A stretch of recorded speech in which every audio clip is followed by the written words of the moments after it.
અમાरे ત્યાં एक पेशન્ટ गोपालभाई तारीख 6 फेब्रुआरीना आवेला हता।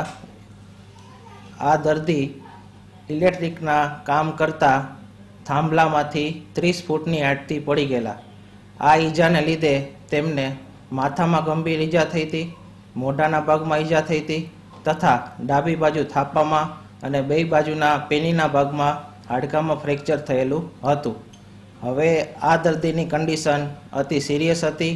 ते ज्यारे इमरजन्सी में सद्भावना होस्पिटल में आव्या त्यारे एमने खेच आंचकी अने ताणनी तकलीफ हती अने दर्दीनी हालत एवी हती के अमे एमने राजकोट मोकली शकीए एवी कंडीशन हती नहीं।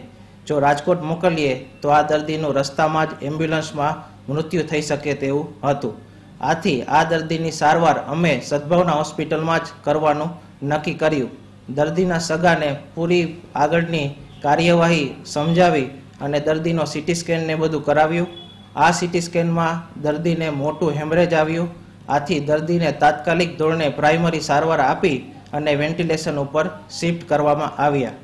हवे आईसीयू में आ दर्दीनी अंदाजित 3 થી 4 दिवस सुधी वेन्टिलेशन पर सारवार करी त्यार पछी एमने वेन्टिलेशन हटावी सादी सारवार करी अने ऑक्सिजन पर राखवामां आव्या। दर्दीनी हालत व्यवस्थित थई त्यार पछी हाडकाना तमाम ऑपरेशनों करवामां आव्या। आजे अंदाजित 20 થી 22 दिवस पछी दर्दीनी हालत एकदम सारी छे। तेओ खाई शके छे, वातो करी शके छे तथा एने स्थळ जग्यानुं अने व्यक्तिओनुं पूरेपूरुं भान आवी गयेलुं छे। पोल उपरथी पड़ी गेलो हती, पोलमांथी पड़ी गेलो એટલે એને બ્રેન હેમરેજ થઈ ગયેલું અને બહુ ક્રિટિકલ કન્ડિશનમાં અમે હોસ્પિટલ આવ્યા હતા।